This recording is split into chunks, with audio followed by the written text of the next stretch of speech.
হে জগতবাসী, আজ আমি আপনাদের সামনে একটি আলোচনা নিয়ে আসলাম। সেই আলোচনাটি হলো যে এই পৃথিবীতে মানুষ হাদিস পড়েছে এবং হাদিসের মধ্যে কিছু কিছু কথা পেয়েছে।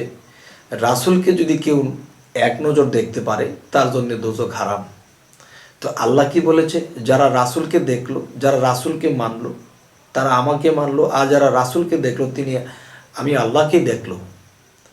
যারা রাসূলের হাতে বায়াত গ্রহণ করলো, তারা আমি আল্লাহর হাতে বায়াত হলো। এই কথাটা সূরা ফাতা 10 নম্বর আয়াতের মধ্যে বলেছেন। যে রাসূল বলেছেন, আল্লাহ বলেছেন, হে রাসূল, আপনার হাতের উপরে যারা হাত দিল তাদেরকে বলে দিন তাদের হাতের উপরে আমি আল্লাহর হাত আছে। হে জগতবাসী, তবে আজকের যে আলোচনাটি, সেই আলোচনাটি হলো যে আমরা যারে ডাকি, আমরা যাকে দেখতে চাই, আমরা যার সেবা করতে চাই, তখন আমরা যখন ডাকি, তখন সে যখন আসে, তখন কিন্তু আমাদের থাকে বোঝার বাকি, তখন আমরা কিন্তু ভুল করে ফেলি। যেমন আল্লাহ যদি বলে থাকে, আমি নবী রাসূলদের মধ্যে বিরাজমান ছিলাম, এখন নবুয়ত খতম, নবী আসবে না, বেলায়েতের যুগে অলিয়া উলিয়াদের মধ্যে আমি আছি। তো হযরত মুহাম্মদ সাল্লাল্লাহু আলাইহি সাল্লাম তিনিই তো রাসূল, এবং তিনির সুরতেই রাসূল, এবং রাসূল সুরতেই আল্লাহ। তো এখন যেই কথাটি বলতে চাচ্ছি, যে কেউ নিয়ত করেছে যে হে আল্লাহ, যদি রাসূলকে এক নজর দেখার নসিব হতো, রাসূলকে যদি এক নজর দেখার নসিব হইতো, তখন দেখা যায় যে স্বপ্নযোগে এমন এমন কোনো ব্যক্তি আসে, এসে বলে, বাবা তুমি কেমন আছো, তুমি তো রাসূলকে অনেক স্মরণ করতেছো, তুমি আমাকে একটু আদর দাও, আমাকে একটু ভালোবাসা দিয়ে কথা বলো, আমাকে কিছু খেতে দাও, তাহলে রাসূল খুশি হয়ে যাবে। তখন কি হলো, তিনি স্বপ্নযোগে এই জিনিসগুলো দেখে পরে ভাবতেছে যে কিরে, আমি ডাকলাম রাসূলকে, রাসূল না এসে কে এসে বলে যে ওনাকে করলে, ওনাকে আদর করলে, ওনাকে সেবা করলে আল্লাহ খুশি হবে, রাসূল খুশি হবে। আমি চাই কি আর আমার কাছে আসে কি? তবে হে জগতবাসী, যে আজকে আরও একটি আলোচনা এর মধ্যে আমি বলবো, যে যারা যা চায় আসলে কিন্তু পায়, কিন্তু পেয়েও তা দূরে সরায়। তা কি করে? যে আল্লাহ তো মানুষের মধ্যে বিরাজমান, আল্লাহ তো অলিয়া উলিয়াদের মধ্যে বিরাজমান। এখন দেখা গেছে যে একদিন বাস্তবে একজন পাগল ফকির এসে বলতেছে, বাবারে আমি খুব ক্ষুধার্ত, আমাকে একটু খেতে দাও, বাবারে আমি এই খুব ক্লান্ত, আমাকে একটু বিশ্রাম করতে দাও, আমার শরীরটা ময়লাযুক্ত হয়ে আছে, আমার শরীরটা একটু পরিষ্কার করে দাও, আমাকে একটু গোসল করায় দাও।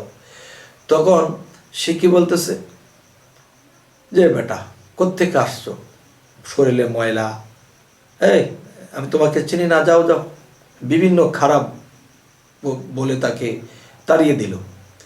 কিন্তু সে কিন্তু প্রতিদিন আল্লাহর কাছে যে বলে, আল্লাহ রাসূলকে যদি এক নজর দেখতাম আমার দোজখ হারাম হয়ে যেত, রাসূলকে যদি এক নজর দেখতাম আমার দোজখ হারাম হয়ে যেত, আমি যদি রাসূলকে পাইতাম একটু সেবা করে দিতাম, আমি যদি রাসূলকে পাইতাম আমি তাকে গোসল করায় তাকে মাথায় আশ্রয় দিতাম।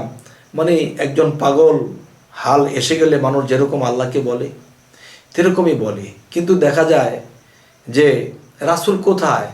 রাসূল কি মরে গেছে? না বাবা, এই রাসূল কিন্তু অলিয়া উলিয়াদের মধ্যে, মুর্শিদের মধ্যে, বিভিন্ন সাধকের মধ্যে লুকিয়ে আছে। তো এখন যে কথাটি বলতে চাচ্ছি, সেই কথাটি হলো যে সে ফরিয়াদ করে আল্লাহর কাছে যে আল্লাহ রাসূলকে যদি এক নজর দেখতাম, আমি যদি তাকে সশরীরে পাইতাম, তাকে আমি সেবা করতাম, তাকে আমি খাওয়াইতাম। তখন এমন এক ব্যক্তি আসলো, আসার পরে বলল, বাবা আমি খুব ক্ষুধার্ত, আমি ক্লান্ত, আমাকে একটু বসতে দাও, আমাকে একটু বিশ্রাম করতে দাও, আমাকে একটু খেতে দাও। তখন দেখা যায় বাস্তবে সেই লোকটাকে ঘৃণা করলো এবং তাড়িয়ে দিল। কিন্তু সে আল্লাহর কাছে বলতেছে, আল্লাহ যদি আমি রাসূলকে পাইতাম। কিন্তু রাসূলের কি এক বেশ? রাসূল কি এক বেশে আসবে? তাহলে দেখা যায় যে কখন কোন ভেষে এসে যায় তা কিন্তু বলা যায় না। এই জন্য বলি যে হে কপাল পোড়া, হে কপাল পোড়া মানুষ, আমি আপনাদেরকে বলার আগে আমাকেই বলছি যে এমন ধরনের কোনো মানুষ, এমন ধরনের কোনো পীর ফকির পাগল যদি এসে যদি এমন কিছু আবদার করে, আমাকে একটু খেতে দাও, শুতে দাও, আমাকে একটু সেবা করো, তখন ওই ব্যক্তিটিকে অবশ্যই করতে হবে। কেননা তখনই বুঝতে হবে, হায়রে আমি না হাদিসে পড়েছি, আমি না আল্লাহর কাছে ফরিয়াদ করেছি যে হে আল্লাহ, তোমার রাসূলকে যদি পাইতাম, তোমার রাসূলকে আমি দেখতাম, তোমার রাসূলকে সেবা করতাম, খাওয়াইতাম। কিন্তু রাসূল কখন কোন ভেষে আসে তা তো বলা যায় না। যখন একজন পাগল ফকির এসে গেছে, সে যখন এরকম বলতেছে, নিশ্চয়ই আমার সেই চাওয়া পূরণ হতে পারে, কিন্তু আমার মস্তিষ্ক, আমার জ্ঞান সেখানে যায় না। আমি যাকে ডাকি পাইবার জন্যে, সে যখন আসে তখন নিজের অজান্তে আমি তাকে দেই ফাঁকি, এবং তাকে আমি অনাদর করি, তাকে অপমান করে তাড়িয়ে দিলাম।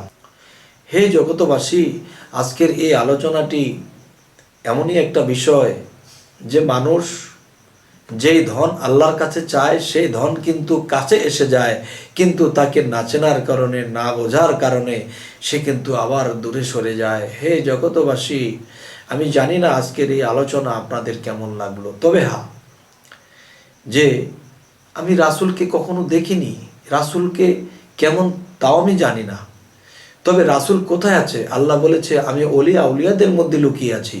তোমরা যে একজন অলির সেবা করো, তোমরা যদি আল্লাহর আউলিয়ার সেবা করো, একজন আল্লাহর পরেজগার ব্যক্তিকে তোমরা যদি সেবা করো, তাকে ভালোবাসো, তো মনে রেখো সেটি আমার রাসূল পাইল, আর যেই সেবা আমার রাসূল পাইল, সেই সেবা আমি আল্লাহ পাইলাম। তবে যাকে ডাকি সে যখন আসে, তখন সরাসরি তাকে দিচ্ছি ফাঁকি, না জানার কারণে। তবে হে জগতবাসী, জানি না আজকের এই আলোচনাটি আপনাদের কেমন লাগলো, তবে এই ভুলগুলো আমরা করব না। কেন বাবা? একজনকে সেবা করতে আমাদের কয় মিনিট সময় লাগে? একজনকে সেবা করতে আমার কয় টাকা খরচ যাবে? তবে আমরা কেন এরকম ভুল করব? তবে হ্যাঁ, আল্লাহ কিন্তু সূরা মুলুকের মধ্যে বলেছে, ওয়াল্লাযী খালাকাল মাউতা ওয়াল হায়াতা লিয়াবলুওয়াকুম আইয়ুকুম আহসানু আমালা ওয়া হুয়াল আজিজুল গাফুর। আল্লাহ বলতেছে যে আমি মানুষের মৃত্যু ও জীবন সৃষ্টি করিয়াছি পরীক্ষা করার জন্য, তোমাদের মধ্যে কে কর্মে উত্তম, তিনিই পরাক্রমশালী এবং ক্ষমাশীল।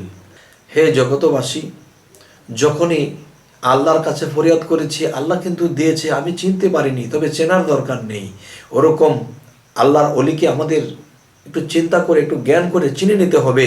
এমন সময় এমন এক ব্যক্তি আসলো যে সে আমার কাছে সেবা চাইলো, আমার কাছে একটু সে আশ্রয় চাইলো। নিশ্চয়ই সে যদি এমন কেউ হয়ে থাকে, বা এই রূপে যদি রাসূল এসে থাকে, তখন তো আর বলা যায় না। যদি ভুল হয়ে যায়, যদি অপরাধ হয়ে যায়, তখন এই মনে করিও যদি তার সেবাটা করে দেয়, তাকে বিশ্রামের জায়গা করে দেয়, তখনই আল্লাহ খুশি হয়ে যাবে। কারণ তার সেবাটা যদি রাসূল পেয়ে যায়, আর রাসূলের সেবা যদি আল্লাহ পেয়ে যায়, এই জীবনটা ধন্য হয়ে যাবে বাবা। হে জগতবাসী, এরকম হইবার আমাদের তৌফিক দান করো। তো হে জগতবাসী, আমাদের এই আলোচনা যদি আপনাদের ভালো লাগে, তো অবশ্যই সাবস্ক্রাইব করুন, এবং পরবর্তী ভিডিওগুলো আপনাদের কাছে উপস্থিত হবে। তো আজ এই বলেই রাখছি, সকলেই ভালো থাকবেন। আল্লাহ হাফিজ।